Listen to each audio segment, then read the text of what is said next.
네, 23번째 챕터의 두 번째 강의를 시작하겠습니다. 이번 시간에는 우리가 함수하고요. 그 다음에 구조체를 묶어서 공부를 하려고 합니다. 사실 새로운 것을 여러분들에게 설명을 드리는 게 아니고요. 여러분들이 충분히 설명드리지 않아도 알 수 있을 법한 내용들로 이루어져 있어요. 그러니까 바로 본문으로 들어가서 우리가 예제를 통해서 한번 확인을 해보도록 하겠습니다. 제가 아주 간단한 그 복습 하나 해드릴게요. 자, 반환형이 int고요. 그 다음에 fct라는 함수가 있습니다. 그냥 보이드로 선언을 하겠습니다. 뭐 인제 전달 안 받는다고 가정을 하고요. 그 다음에 얘는 int형 변수 num을 선언을 하고요. 얘를 10으로 초기화를 합니다. 그 다음에 num의 값을 그냥 반환하면 재미없으니까 1 증가시킵니다. 그 다음에 마지막으로 return num 해가지고 num 값을 반환을 합니다. 자, 요런 코드가 있어요. 뭐 어려운 내용 아닙니다. 자, 그러면 메인 함수에서 제가요 int 뭐 그냥 num2라고 하겠습니다. num2는 fct 함수를 호출을 했어요. 자, 이때 벌어지는 일을 우리가 조금 더 세밀하게 한번 얘기를 해볼까요? 자, 일단 fct 함수가 호출이 되면서 어떠한 일이 벌어집니까? num이라는 변수가 만들어지죠. 선언이 됩니다. 자, 그 다음에 이 num이라는 변수가 10으로 초기화가 됐었는데 값이 1 증가가 되니까 얘가 11이 돼요. 그리고 그 값을 여기서 반환하고 있습니다. 그럼 결과만 놓고 보면 어떤 일이 벌어집니까? 여기서 반환한 값이 num2에 복사되어서 저장이 되죠. 뭐 이거는 사실 설명이 필요 없는 내용입니다. num이 가지고 있는 값을 반환을 해서 그 반환된 값이 num2를 초기화한다라는 거예요. 결국 num에 저장된 값이 num2의 복사가 되는 거잖아요. 예, 이거 뭐하러 설명하나 싶으실 겁니다. 근데 제가 설명하는 이유는 뭐냐면요. 우리가 이 대상이 num이라는 int형 변수가 아니라 예를 들어 구조체 변수인 경우 그때는 과연 어떻게 현상이 바뀔 것이냐 그거를 묻기 위해서 제가 이런 좀 불필요한 복습을 한 차례 진행을 한 겁니다. 자, num이 만약에 int형 변수가 아니라 구조체 변수였으면 어떻게 달라졌을까? 예, 달라질 거 없습니다. 반환이 되고요. 그 반환되는 값이 이렇게 저장이 된다라고 했을 때에 그 값은 마찬가지로 복사가 이루어지는데 근데 이제 num은 하나잖아요. 근데 구조체 변수는 내부적으로 들어가면 둘 이상의 변수로 이루어져 있죠. 뭐 하나만 있을 수도 있습니다. 사실은 예, 그 경우에 어떻게 되느냐? 멤버 대 멤버 복사가 이루어집니다. 가장 중요한 핵심은 바로 그거예요. 멤버 대 멤버 복사, 즉 X포스는 X포스끼리, Y포스는 Y포스끼리 복사가 이루어진다. 이것을 이 예제를 통해서 설명을 드리려고 하는 겁니다. 자, 그럼 한번 제가 예제를 쭉 읽고 넘어가 보도록 하겠습니다. 지금 보면은 getCurrentPosition이라는 함수가 호출이 되고 있어요. 근데 그 함수에서 하는 일이 뭐냐면 sen이라는 변수를 선언을 하고 물론 포인트형 구조체 변수입니다. 그리고 그 포인트형 구조체 변수의 값을 두 개 입력받고 있습니다. 뭐 예를 들어서 2와 4가 입력되었다라고 가정을 하면 getCurrentPosition이라는 함수 호출을 통해서 만들어진 구조체 변수, 즉 요거 말씀을 드리는 겁니다. sen의 X포스는 2가 될 거고요. Y포스는 4가 될 겁니다. 근데 그거를 갖다가 지금 반환하고 있어요. 그래서 반환형도 포인트입니다. 자, 반환하고 있어요. 근데 반환된 값을 어디다 저장을 하겠다라고 지금 선언이 되어 있냐면, 자, 커포스라는 구조체 변수를 내가 하나 선언을 해서 그 반환되는 값을 여기다 저장하겠다라고 선언이 되어 있습니다. 따라서 X포스는 X포스끼리, Y포스는 Y포스끼리 복사가 이루어져서 첫 번째 멤버인 X포스는 2가 되고요. 두 번째 멤버인 Y포스는 4가 됩니다. 어렵지 않죠? 자, 그 다음에 또 하나. 이렇게 해서 초기화된 커포스라는 변수를 showPosition 함수의 인자로 전달을 하고 있습니다.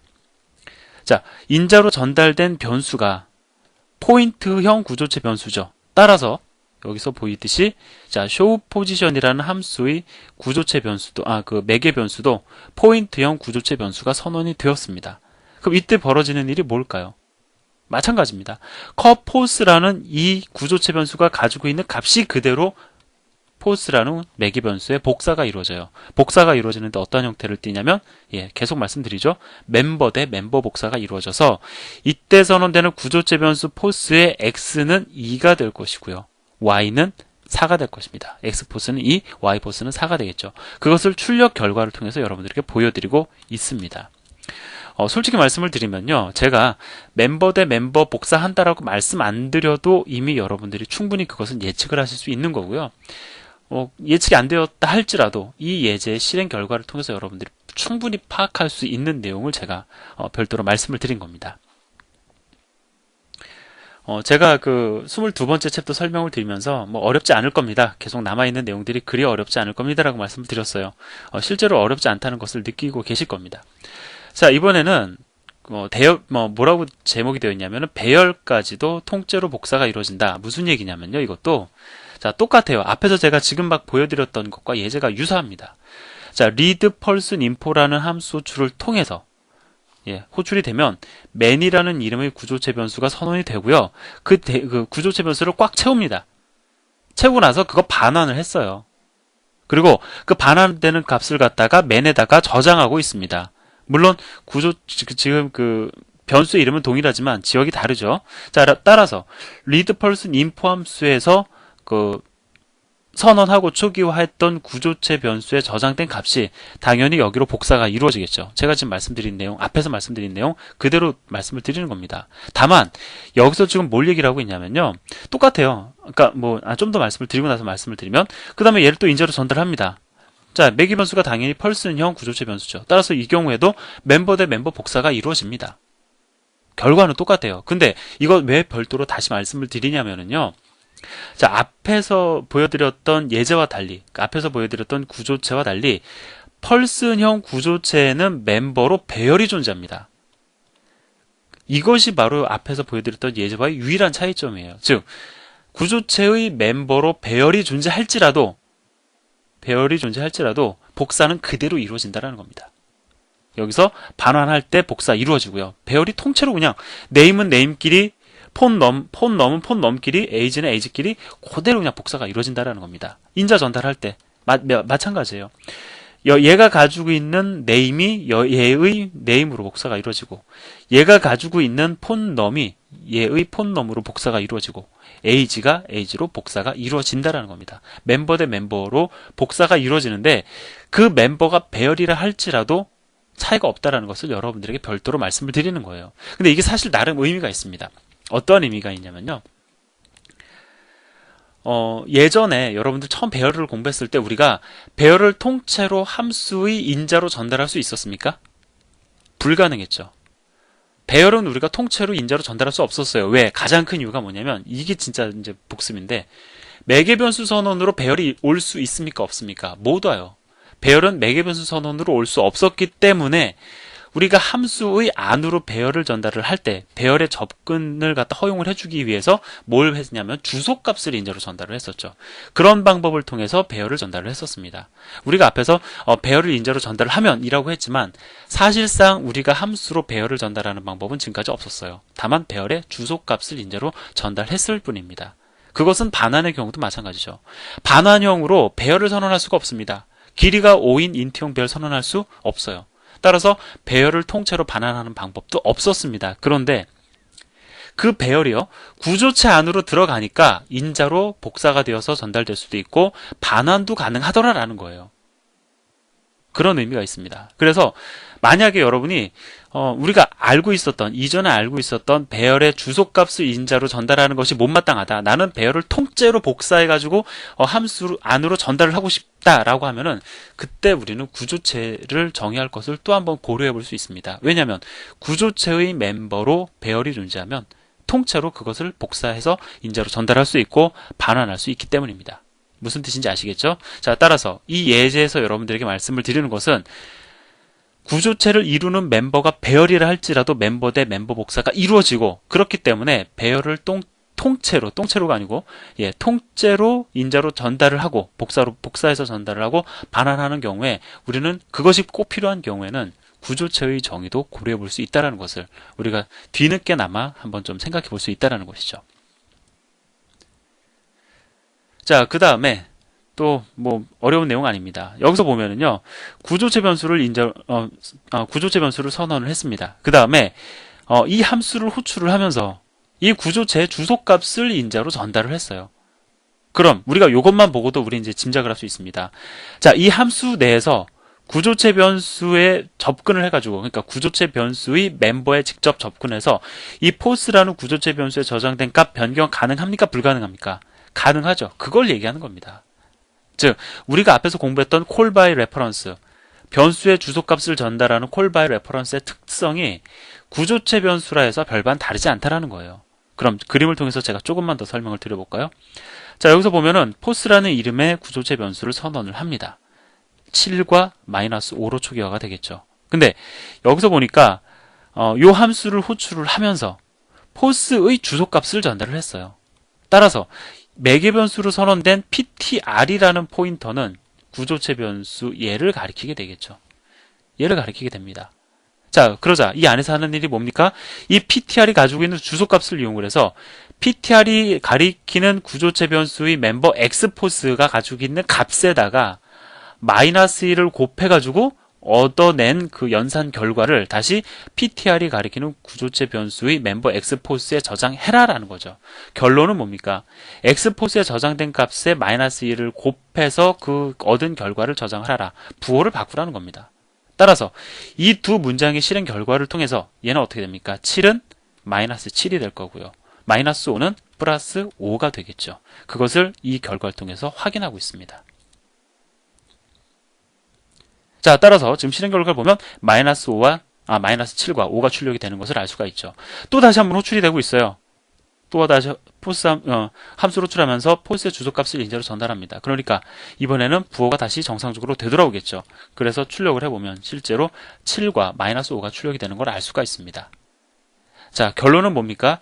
구조체 변수 대상의 call by reference는 일반 변수를 대상으로 하는 call by reference와 사실상 차이가 하나도 없지 않습니까? 이것은 어찌 보면은요, 제가 별도로 설명을 드리지 않아도 여러분이 충분히 이해할 수 있는 내용들입니다. 지레 짐작할 수 있는 내용이죠. 자, 그 다음에 이번에 설명드릴 내용은 뭐냐면 이겁니다. 그냥 여러분들이 예측을 해보세요. 포스2는 포스1이다. 이 연산의 결과는 뭘까요? 포스1과 포스2가 구조체 변수라 할 때. 그렇습니다. 뭐 거의 대부분 다 맞히셨을 거예요. 멤버 대 멤버 복사가 이루어집니다. 즉, 포스1이 가지고 있는 모든 멤버가요, 포스2의 모든 멤버 대 멤버로 각각 복사가 이루어진다고요. 따라서 여기서 보면은요, 포스1이 1과 2로 초기화가 됩니다. 그리고 포스2가 선언이 됐어요. 포스1이 가지고 있는 값을 포스2에다 저장을 하니까 이 1이 복사가 이루어지고 이 2가 복사가 이루어집니다. 그 결과를 여러분들에게 보여드리는 것밖에 사실은 없습니다. 이게 다예요. 즉, 대입 연산이 가능하다. 구조체 변수를 대상으로 가능한 연산은 대입 연산이다. 대입 연산은 구조체 변수를 대상으로 가능하다라는 사실을 기억을 해두시고 활용을 하자라는 겁니다. 그 다음에 또 뭐 이 예제에서 보면은 구조체 변수를 대상으로 사이즈 오브 연산을 하고 있죠. 자, 이렇게 구조체 변수를 대상으로 사이즈 오브 연산을 하면은요, 구조체 변수의 크기, 다시 말하면 구조체의 크기가 반환이 됩니다. 그래서 포스1의 사이즈 오브 연산을 하니까 그 결과로 8이 반환이 되죠. 왜 8입니까? X포스 4바이트, Y포스 4바이트. 그래서 합 8이 반환이 된 겁니다. 자, 대입 연산이 가능하다라고 하니까 혹시 구조체 변수 간 플러스 연산, 뭐 마이너스 연산, 곱하기 나눗셈도 가능한 것 아니냐라고 생각을 하실 수가 있는데 이건 불가능합니다. 대입 연산만, 일단 우리가 기본적으로 알고 있는 연산들 있잖아요. 그런 뭐 산술 연산은 불가능하다라고 보시면 돼요. 왜냐하면 그냥 이런 경우에 포인트 같은 경우에는 나름 해줄만 합니다. 왜? X포스끼리 더해주고 Y포스끼리 더해주고 아니면 X포스끼리 뭐 곱해주고 Y포스끼리 곱해주고 논리적으로 좀 성립이 돼요, 이 경우에는. 근데 구조체의 멤버로는 이렇게 단순히 변수만 올 수 있는 게 아니고요, 문자열을 저장할 수 있는 배열도 올 수 있고 그 다음에 포인터 변수도 멤버로 존재할 수 있습니다. 따라서 배열이나 포인터 변수를 대상으로는 어떻게 덧셈과 뺄셈, 곱셈, 나눗셈을 갖다가 정의할 수 있겠습니까? 그래서 구조체 변수를 대상으로는 대입 연산은 가능하지만 기타 산술 연산은 불가능하다. 논리적으로 사실 그게 타당한 거죠. 그래서 만약에 여러분들 예를 들어서요, 포인트라는 구조체 변수, 포인트형 구조체 변수 예를 들어서 포스1, 포스2가 있다라고 가정을 해보면 포스1과 포스2를 더하고 곱하고 빼고 뭐 이런 연산이 필요할 수 있어요. 그럼 어떻게 해야 되느냐? 어쩔 수 없습니다. 그러한 연산을 허용하는 함수를 별도로 정의하는 수밖에 없어요. 그래서 이 예제에서 보면은요. 자, 필요한 경우에는 함수로 그 기능을 대신하게 하라라는 거를 이 예제를 통해서 암시해드리고 있습니다. addPoint라는 함수에서 두 구조체 변수를 인자로 전달받습니다.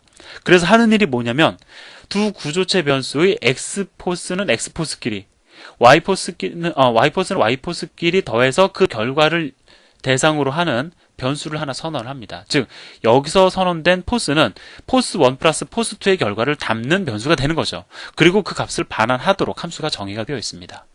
즉 addPoint라는 함수는요. 결과적으로 두 포인트 변수의 덧셈 기능을 제공하는 함수입니다.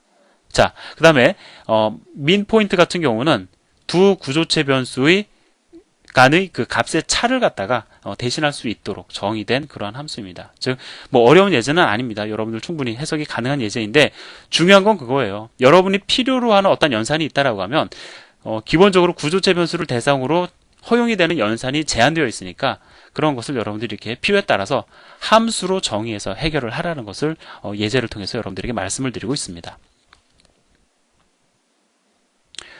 자, 이렇게 해서 뭐 23-2의 강의도 끝났는데요. 뭐 23-3의 강의도 뭐 어렵지 않습니다. 뭐 쉬운 내용이긴 하지만 일단 여기서 정리를 하고 다음 시간에 또 이어서 진행하도록 하겠습니다. 감사합니다.